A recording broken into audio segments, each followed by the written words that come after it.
বানায়, দাও বানায়, খুন্তা বানায়, বটি বানায়, এগুলোই তো বানায়।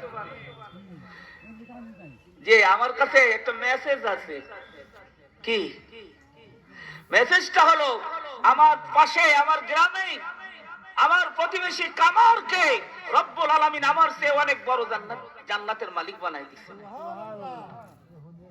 কামার যারে আমরা মানুষই মনে করি না। আল্লাহু আকবার।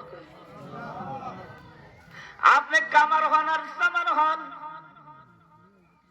তাতে কোনো অসুবিধা নাই, কিন্তু আপনার সাথে যদি মালিকের সম্পর্ক হয়ে যায়, মালিকের গোলাম হন, ওই এমপি, মন্ত্রী, প্রধানমন্ত্রী, প্রেসিডেন্টের চেয়ে আপনার দাম কবরে বেশি। ধরে কোন যদি এমপি মন্ত্রী আল্লাহ বিরোধী হয়, কোরআন বিরোধী হয়, সুন্নাহ বিরোধী হয়, আপনার দাম আল্লাহ রাব্বুল আলামিন এদের চেয়ে কোটি কোটি গুণ বেশি বাড়ায় দিবেন। জোরে কোন সুবহানাল্লাহ। এই দোস্ত বন্ধু, দয়া কইরা আমার ওই কামার বন্ধুর বাড়িতে দেয়া, কামার প্রতিবেশীর বাড়ি দেয়া, তাদেরকে খবর দাও। সুবহানাল্লাহ। একজন ইমানদার যখন মুনকার নাকির ফেরেশতার সওয়ালের জবাব দেয়, এরপরে যখন তাকে কবরটাকে জান্নাতের পরিবেশ দিয়ে আল্লাহ ভরে দেন, তখন ওই ইমানদার ব্যক্তি বলে, ও ফেরেশতারা, আমাকে একটু কবর থেকে বের করো, বের হওয়ার সুযোগ দাও, আমার বিবি কাঁদতেছে, আমার সন্তানেরা কাঁদতেছে, তাদের কাছে একটু বলে আসি, তাদেরকে কাঁদতে না করি, তাদেরকে সুখবরটা দিয়ে আসি। ফেরেশতারা বলে যে না, সুযোগ নাই। এই মাটির উপর থেকে একবার যদি মাটির নিচে ঢুকে যান, ইসরাফিল আলাইহিস সালামের সিংহায় ফুঁক দেওয়ার আগ পর্যন্ত মাটি থেকে আর আপনি সশরীরে উঠে দাঁড়াইতে পারবেন না। আল্লাহু আকবার। খবরটা দিয়ে আসি। আব্দুল ইবনে মুবারক, ওনার নাম আব্দুল্লাহ, ওনার বাবার নাম মুবারক। মুবারকটা কি ছিলেন? উনি আবার কেমন ছিলেন? ওনার বাবা এক আঙ্গুরের বাগানের কর্মচারী ছিলেন। কি ছিলেন? আঙ্গুরের বাগান পাহারা দিতেন। এই রাখাল, কিন্তু রাখাল হইলে কি হবে? মালিকের সাথে সম্পর্ক ভালো। সুবহানাল্লাহ। কোন আর জোরে কোন। এই বাগান পাহারা দিতেছেন, মালিক মাঝে মধ্যে 6 মাস 1 বছর পরে বাগান দেখতে যায়। মালিক গেছেন, যা বলতেছেন, মুবারক, আপনি তুমি মিষ্টি মিষ্টি আঙ্গুর বেছে বেছে নিয়ে আসো, আমি একটু খাবো, টেস্ট করবো। উনি ওনার চোখ দিয়া বেছে বেছে নিয়ে আসছে। চোখের দেখাই কি সব? হ্যাঁ, সব চোখ দিয়ে যা দেখেন এইটাই কি মনে করেন 100% আপনার মনের সাথে মিলে যায়? মিলে না। ওনার মনেই আঙ্গুর খাইতেছে, একটা মুখে দিছে, মানে তিক্তায় ওনার মুখটা একদম হয়ে গেছে, তিক্ত হয়ে গেছে। আমি বললাম মিষ্টি ফল নিয়ে আসার জন্য, আর তুমি এই ফল নিয়ে আসলা? কয় হুজুর, কোনটা টক কোনটা মিষ্টি আমি জানি না। সুবহানাল্লাহ। কেন জানেন না? তা কি জানেন? এই জানো না কেন? মাসের পর মাস, বছরের পর বছর তুমি এই বাগানে কাজ করো, পাহারা দাও, তুমি জানো না? কয় হুজুর, আমি জানবো কেমনে?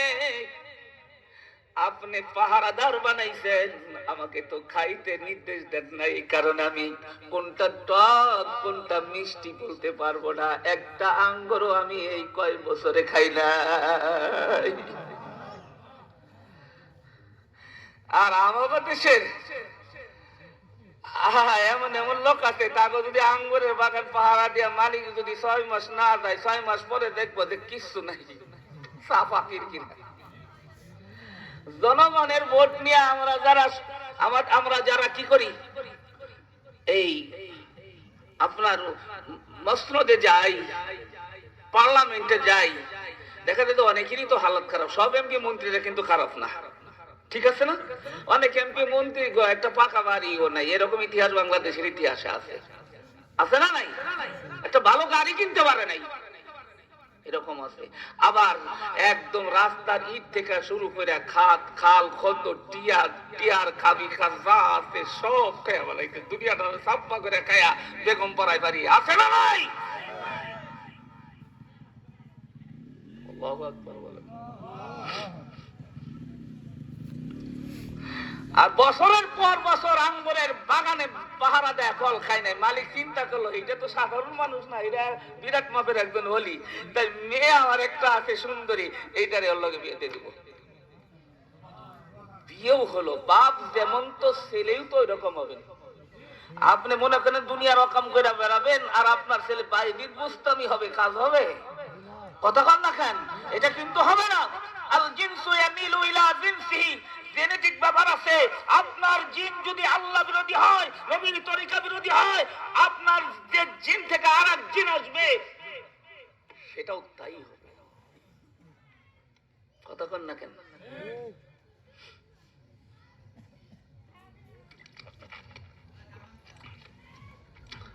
ঘুম ভেঙে গেছে আব্দুল্লাহ ইবনে মুবারকের বন্ধুর। ফজরে নামাজ আদায় করে ওজিবাদ জিকির আজকার কোরআন শরীফ তেলাওয়াত করে ওই কামারের বাড়ির দিকে রওনা। বাড়ি থেকে বাড়ি থেকে ডাকতেছে, কামারের বাড়িতে কে আছেন? আর আমরা তো ঢাই লাগে না, সরাসরি হুম্বু জুম্বইয়া ঢুকা পারি। বাড়ির ভিতরে মহিলা পর্দায় আছে না বেপরদায় আছে, এরা আমাদের খেয়াল নেই। কথা বল না কেন? কিন্তু রসুলের তরিকা হলো কারো বাড়ির ভিতরে ঢুকতে পারবেন না ততক্ষণ যতক্ষণ পর্যন্ত বাড়িওয়ালার অনুমতি না পাবেন। সালাম দিতে থাকেন, আল্লাহু আকবার, আল্লাহু আকবার ধরে দিতে থাকেন, বুঝতে পারো যে বাহিরে লোক আছে। কথা কন না কেন? এই আমি খালি ওয়াজ করতেছি না, কিন্তু কিছু শিখানোরও চেষ্টা করতেছি, ঠিক না? এগুলা কিন্তু আমল। বাইরে থেকে ডাক দিছে, কোন পুরুষ মানুষ নেই। আপনি কে? আমি আব্দুল্লাহ ইবনে মুবারকের বিবি, সরি কামারের বিবি। এই কামারের বিবি, কামার সম্পর্কে একটা সুখবরী খোঁজ খবরই নিয়ে আসছি। কয় হে তো মরে গেছে, কবরে গেছে। কয় সেটা আমি জানি, এই কারণেই তো কবরের হালাতের একটা খবর আমার কাছে আছে। সুবহানাল্লাহ।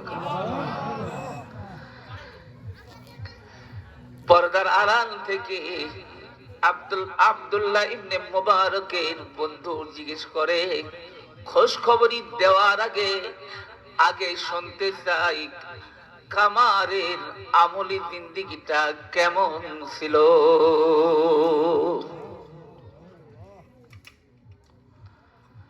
তখন বলতেছে যে আমি দেখেছি উনি কামারের কাজ করত, কিন্তু নামাজের প্রতি উনি অনেক যত্নশীল ছিলেন। জোরে খান সুবহানাল্লাহ, আরো জোরে খান। এখানে কিছু কিছু আউলিয়া আউলিয়া আমাদের দেশে আছে, যাগো কাছে গেলে নামাজ পড়া লাগে না, একদম আছে না নাই? কথা বলেন না কেন?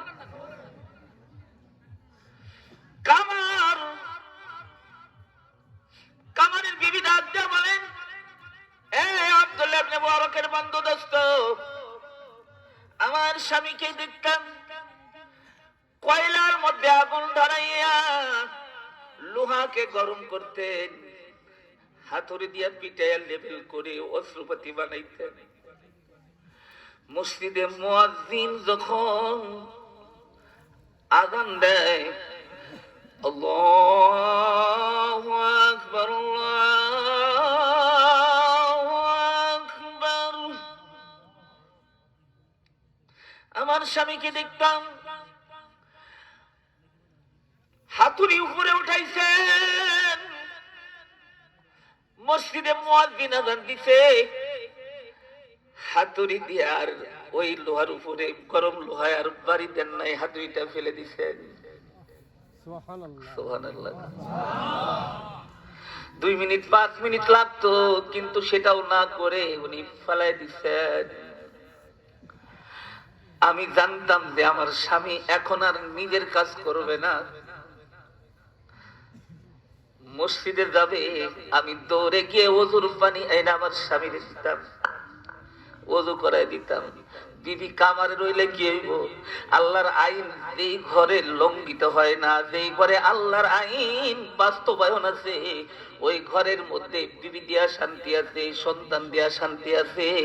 যেই ঘরের ভিতরে আল্লাহর আইন অমান্যকারীর সংখ্যা বেশি, ওই ঘরের মধ্যে কিন্তু কখনোই শান্তি ঢুকতে পারে না। কথা বল না কেন? কামারের বিবি বলেন, আমি দৌড়ে গিয়ে ওযুর পানি এই না কেটলিতে ভরে ওযুর পানি এনে আমার স্বামীকে ওযু করাই দিতাম। মা বোনেরা যারা ওয়াজ শুনতেছেন, আপনার স্বামী নামাজি, এই কনকনে শীতের মধ্যে পানিটাকে একটু গরম করেন, ভোরবেলায় গরম করেন, গরম করে ওযুর পানি দিয়া ওযুর পানি ওযু করায় আপনার স্বামীকে মসজিদে পাঠায় দেন। আপনার স্বামী মসজিদে গিয়া জামাতে নামাজ পড়বে, এক রাকাতের জায়গায় ঘরে পড়লে এক রাকাতের সওয়াব, মসজিদে গিয়া পড়লে 27 গুণ বেশি সওয়াব। আপনি ঘরে নামাজ পড়বেন, নিজের নামাজের সওয়াব পাবেন, স্বামীর নামাজের পুরা জামাতে নামাজ পড়ার সওয়াবটা আল্লাহ আপনার আমলনামায় দিবে। স্বামীরে গোসল করাই দিবেন, দেয় না? মাঝে মধ্যে আপনিও আপনার বিবিরে গোসল করাই দিবেন, একটু পানি ঢেলে দেন। আবার নবীর সুন্নত কি খালি এই যে দাড়ি আর টুপি নাকি? জীবনের সব জায়গায় রাসূলের সুন্নাহ অনুসরণ করেন তো সেখানে অশান্তি থাকবে না, শুধু শান্তি আর শান্তি। কামারের বিবি বলেন, ওযু করেন, আমার স্বামী দেখতাম আকাশের দিকে তাকিয়ে পড়তেন, আশহাদু আল্লা ইলাহা, সবাই পড়েন, আশহাদু আল্লা ইলাহা ইল্লাল্লাহ ওয়া আশহাদু আন্না মুহাম্মাদান আবদুহু ওয়া রাসূলুহু।